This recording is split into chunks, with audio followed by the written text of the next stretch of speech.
नमस्कार बच्चों, स्वागत है आपका अपने यूट्यूब चैनल गणना सेंट्रल पर। अडानी समूह पर हिंडनबर्ग का पलटवार, कहा धोखाधड़ी को राष्ट्रवाद से नहीं ढक सकते। हिंडनबर्ग ने रिपोर्ट छापी थी और उसने बोला था भाई जो अडानी समूह है वो गलत तरीके से उन्होंने पैसे कमाए, ठीक है। और अडानी समूह ने जवाब दिया था ये भारत पर हमला है, यानी राष्ट्रवाद जो भारत है उस पर हमला है। अब हिंडनबर्ग ने पलटवार किया है कि धोखाधड़ी को राष्ट्रवाद से ढक नहीं सकते। देखिए भाई, इन्होंने गलत किया है, ये तो 100% श्योरिटी की बात है, ठीक है। अभी हिंडनबर्ग जो रिपोर्ट है ये इतनी बेवकूफ़ या पागल तो है नहीं, ठीक है। अमेरिका और भारत के जो रिश्ते हैं, अमेरिका से ऑपरेट होते हुए जो भारत के रिश्ते हैं वो अच्छे ठीक ठाक हैं, ठीक है। तो मोदी का तो दबाव तो जाएगा, ठीक है। अब वहाँ तो लोकतंत्र है अमेरिका में, तो इतनी तो बेवकूफ़ है नहीं कि अपना बिना रिसर्च के बिना कोई बकवास ऐसे ही वो करेगी।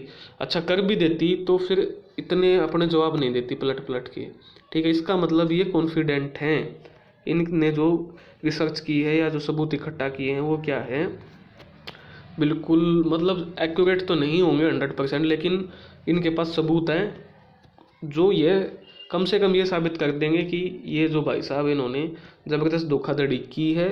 और इस धोखाधड़ी में जो सरकार है, भारत सरकार, उसने इनका साथ दिया है। ये पूर्ण रूप से इतना तो समझ में आएगा, चाहे इन्होंने 10% धोखाधड़ी की हो 100 में से, की है, ये सच्ची बात निकल के आ रही है। इतने बेवकूफ़ हम भी नहीं हैं, ठीक है। और जो कंपनी है उसने क्या बोला है भाई, उसने कहा हमारा मत है कि भारत एक जीवंत लोकतंत्र और बढ़ती महाशक्ति है, इसका हमको भी पता है। हिंडनबर्ग ने कहा 62 सवालों के अडानी समूह विफल रहा है जवाब देने में, ठीक है। हिंडनबर्ग ने कहा कि धोखाधड़ी आखिर धोखाधड़ी है, भले ही इसे दुनिया के सबसे अमीर लोगों में शुमार शख्स ने किया हो। अडानी ने यह दावा भी किया कि हमने प्रतिभूति अमीर लोगों में शुमार शख्स ने किया हुआ। अडानी ने यह दावा भी किया कि हमने प्रतिभूति व विदेशी मुद्रा कानूनों का उल्लंघन किया है। ऐसे किसी भी कानून के बारे में अडानी समूह ने बता पाने के बावजूद हमें गंभीर आरोप को सिरे से नकारते हैं, ठीक है। इन्होंने कोई उल्लंघन नहीं किया है भाई, ठीक है। अडानी के इस आरोप को भी उन्होंने खारिज कर दिया। इसके साथ ही उसने कहा कि विदेशों में फर्जी कंपनियां बनाई हैं इन्होंने, सब बनाते हैं भाई, कौन नहीं बनाता है, ठीक है। लेकिन इसने गरीब के जो पैसे हैं ना, उसके पैसे लेके ये फर्जी कंपनियां बनाई हैं और अपने शेयरों को भाव चढ़ाने संबंधी, यानी जानबूझ के, मान लो शेयर तो इनका है 10 रुपये का और जानबूझ के एडवर्टाइजमेंट करवा दिया 100 का। सीधे और पारदर्शी जवाब नहीं है, ठीक है। अपनी निवेश रिपोर्टों के दाव पे कायम है, यानी हिंडनबर्ग बोल रहा है हम हमारी रिपोर्ट पर कायम है, हम इससे पीछे नहीं हट रहे हैं, ठीक है। तो भैया अब ज़बरदस्त हमला है। हमला तो क्या है भाई, इन्होंने की है गलती। एक विडम्बना है इस देश की, ना तो मोदी जो ये मोदी भक्त हैं, ठीक है, या मोदी लगा लो या पीएम जो है देश की, ना ये सोल्व कर पाए इसको, ना पिछले वालों ने सोल्व की है, ठीक है। नीरव मोदी भाग गया, ठीक है, मोदी के कार्यकाल में पैसे लेके। विजय माल्या भाग गया, वो तो चलो कांग्रेस के कार्यकाल में भी उन्होंने घपला किया है।